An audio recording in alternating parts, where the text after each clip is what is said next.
Hello, আসসালামু আলাইকুম। আপনারা সবাই জানেন গত এক সপ্তাহ ধরে কোটা আন্দোলন চলছে, কোটা বাতিল অথবা সংস্কারের জন্য। তো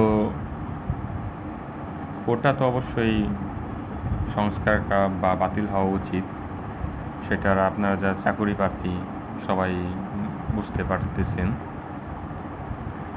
তো কোটা কেন ফিরিয়ে আনা হলো আবার 2018 সালের দিকে যে সংস্কার হয়েছে, মানে নবম থেকে 13তম আর কি। তো যেখানে সরাসরি নিয়োগ হয়, আর প্রথম থেকে অষ্টম তো সেখানে সরাসরি তেমন নিয়োগ হয় না, কিছু কিছু ক্ষেত্রে হয় যেগুলোতে এক্সপিরিয়েন্স আছে। তো এখানে এই কোটা রাখাটা কিন্তু দুর্নীতির একটা কারণ। আপনারা যারা একটু খেয়াল রাখবেন, যারা খেয়াল রাখেন পত্রপত্রিকায় বা বিভিন্ন মন্ত্রণালয়ে, আপনি সহজেই বুঝতে পারবেন। যেমন ধরুন এই 43তম বিসিএসে মন্ত্রণালয় ঠিকই বলেছে যে 2912 কি 15 এরকম, সরি আমি একটু ক্যামেরাটা ঠিক করে নিই। এই 43তম বিসিএস এততম পদ ছিল, যেটা নন ক্যাডার পদ, কিন্তু সেখান থেকে মাত্র 1200 এরকম একটা কাছে আছে, আমার একজ্যাক্টলি অ্যামাউন্টটা মনে নেই। এটার মধ্যে কিন্তু এখানে নিয়োগ পেয়েছে 600+ মতো। তো আপনারা বুঝতে পারতেছেন বাকি যেখানে আপনার বাকি কত 2900 থেকে 1200 এক জেলার 1700 পদ, এই 1700 পদ এগুলো কিন্তু মেরে দেওয়া হয়েছে। আর এই পদগুলো কিন্তু পরবর্তীতে সার্কুলারের মাধ্যমে, এটা কিন্তু একটা ওই আপনারা দারিদ্রর যেই কী বলে দুষ্ট চক্র যেটা, এখন তো দুষ্টু কোকিল গান ট্রেন্ডিং আছে। গান ভালো খারাপ যেটাই হোক, গান জিনিসটা ইসলামে ভালো না। তো এই দারিদ্র দুষ্টু চক্র, এই দুষ্টু চক্রটা কিন্তু চলতেই থাকে। এই ব্যাপারটা হলো কি, 1700 পদ তারা বিক্রি করবে, সহজ হিসাব। বিক্রি করলে আপনার পার পদ, আপনার আজকের যে নিউজটা দেখতে পাচ্ছেন, পার পোস্ট ক্যাডার পোস্ট 20 লাখ টাকায় সেল করা হয়, আরও বেশি হয়তো বা, এটা প্রাথমিক স্বীকারোক্তি।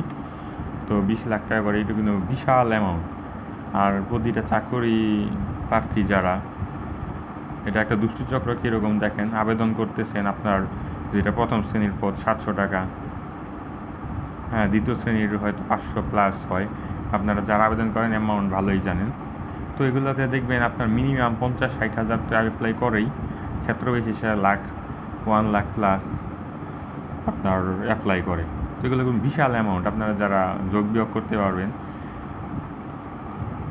তারপর এখান থেকে হয় কি 1 লাখের মধ্যে মিনিমাম আপনার 50,000+ তারা ঢাকার বাইরে থেকে পরীক্ষা দিতে আসে। এখানে তাদের বাস ভাড়া, ট্রেন ভাড়া, ক্ষেত্র বিশেষে যাদের ইমার্জেন্সি কাজ থাকে বা চাকরি করে, তারা বিমানেও আসে।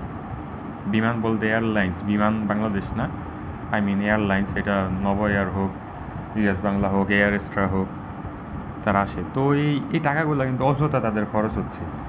আবার বই কিনেন, ট্রেন্ডিংয়ে যেই বই থাকে, ট্রেন্ডিংয়ের সাথে আপনারা সবাই পরিচিত। ট্রেন্ডিংয়ে যেই বই থাকে সেটা আমরা কিনি, একটা বই তারা হাতিয়ে নেয়। আর ফেসবুকে দেখবেন আপনারা যারা বই সেল করে বেশিরভাগই প্রতারক। প্রকাশনীগুলো বাদে, প্রকাশনী যেমন বিভিন্ন প্রকাশনী আছে, যেমন বিসিএসের ক্ষেত্রেই যদি ধরি, ইউনিকের বই আমার কাছে আছে, ইউনিকের বই। তো এই যে আপনার সায়েন্স আওয়ার, উনি কিন্তু ওই বই যখন বের করেছে তখন তিনি কোনো চাকরি করতেন ব্যাংকের, মেবি, আমার এখন মনে নেই। তো সে এখন পুলিশ ক্যাডার, কিন্তু সে ক্যাডার হওয়ার আগে কিন্তু এই বইগুলো সেল করছে এবং তখন থেকে জনপ্রিয়, হোয়াট এভার। তো তারা কিন্তু প্রতারক না, কারণ এই বইটা আপনারা যারা বিশেষ প্রার্থী সবাই পড়তেছে, সবাই বলতে আপনার মোটামুটি 80%+ পড়তেছেই, বাকি 20% নাও পড়তে পারে। বাজার আরও অন্যান্য বই আছে, অ্যাসুরেন্স প্রকাশনী, ওরাকল প্রকাশনী, আর অনেক আছে। কনফিডেন্স যারা কী বলে কোচিং সেন্টার, এরা কিন্তু চোর। এটা আপনারা ফেসবুকে গ্রুপগুলোতে ঘাটাঘাটি করলে বুঝবেন।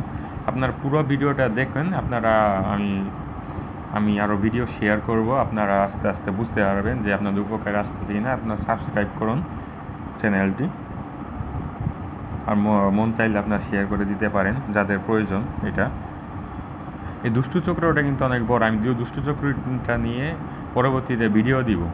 হ্যাঁ, এই সরকারি চাকরি যে আবেদনের যে খরচ বা আপনাদের যে সময়ের লস, এগুলো আমি ভিডিও দিব। যেহেতু আজকের মেইন ব্যাপারে কোটা, যে ব্যাপারটা মূলত বলতে চেয়েছিলাম, এইখানে দেখবেন 1700 পদ সেল করে দিবে। হ্যাঁ, তো এই 1700 তো আমি বাদ দিলাম। হ্যাঁ, এটা যেহেতু বিসিএসের অন্যান্য মন্ত্রণালয়, অধিদপ্তর, পরিদপ্তর বা অনেক, যেমনই যে আপনার 2-3 দিন আগে দেখবেন আপনার পেট্রো বাংলায় কিন্তু অলরেডি নিউজ যুগান্তরে দেখেন আপনার আজকে কত তারিখ, 9 তারিখ, 7 তারিখে মেবি তারা দিয়েছে যুগান্তরে। হ্যাঁ, পেট্রো বাংলার সবাই যারা ওই আপনার টেকনিক্যাল পোস্ট মেবি সবাই চুরি করে ঢুকতেছে, তো এইটার তদন্ত হচ্ছে আর কি। তো এটা প্রমাণিত, এই আপনার ড্রাইভার, পিএসসির যে ড্রাইভার, অফিস সহায়ক, ডিসপাস রাইডার এবং এই উপপরিচালক, তারপর এডি, সবাই কিন্তু স্বীকার করেছে তারা প্রশ্ন সেল করেছে। তো এরকম কিন্তু অলরেডি আপনারা জানেন সরকারি চাকরিতে 20 লাখ পদ থাকে। এই 20 লাখ পদের সরকারি সার্ভিস জঘন্য কেন? কারণ 20 লাখ মানুষের আপনার প্রায় 14 লাখ কি 15 লাখ সরকারি চাকরি করে। এগুলা হলো আপনার 10 লাখের উপর শুধু কোটাধারী, তো এগুলোর কোনো যোগ্যতা নাই, এই কারণে বাংলাদেশের এই অবস্থা। একটু হিজিবিজি হয়ে গেছে, যেহেতু নতুন ভিডিও বানাচ্ছি তাই এরকম। আপনারা অবশ্যই সিকোয়েন্স মনে রাখলে বুঝতেই পারবেন। তো এই কোটাটা রাখা হয় কারণ এই কোটার মাধ্যমে তারা মুক্তিযুদ্ধ সার্টিফিকেট সেল করে। আমি এটা ম্যাপকে দেখালে হলে আপনারা সুবিধা হবে, আপনারা আমার কথাটা খেয়ে রাখেন। সার্টিফিকেট সেল করে, এই মুক্তিযুদ্ধ সার্টিফিকেট সেল করে অনেক লাখ লাখ টাকা পায়। এই সার্টিফিকেটের যে নাতিপুতি এরকম হিসাব করলে তারা মানে আরও 50-100 বছর এগুলো সেল করতে পারবে। বুঝতে পারছেন ব্যাপারটা? এই কারণেই আপনার যে মুক্তিযুদ্ধ কোটা রাখা হয়েছে। আপনারা দেখবেন প্রতিবন্ধী কোটা, যাদের মূলত কোটার প্রয়োজন, হ্যাঁ, তো এদের নিয়ে কোনো কথা হয় না। এটা আপনারা বুঝতে পারবেন, মানবিক দিক থেকেই হোক বা রাষ্ট্রীয় দিক থেকেই হোক, এদের নিয়ে কোনো কথা হয় না। তো এইগুলো হলো এখন রাষ্ট্রের যে অবস্থা, সবাই অনেকেই চাকরি আপনার করতে চান জীবিকা নির্বাহের আশায়। যাই হোক, আমি পরবর্তীতে আরও ডিটেলস বলবো, আপনারা আশা করি বুঝতে পারছেন। আমি পরবর্তীতে এটার আরও ডিটেলসলি আলোচনা করব। আপনারা সাবস্ক্রাইব করে দিন। ধন্যবাদ।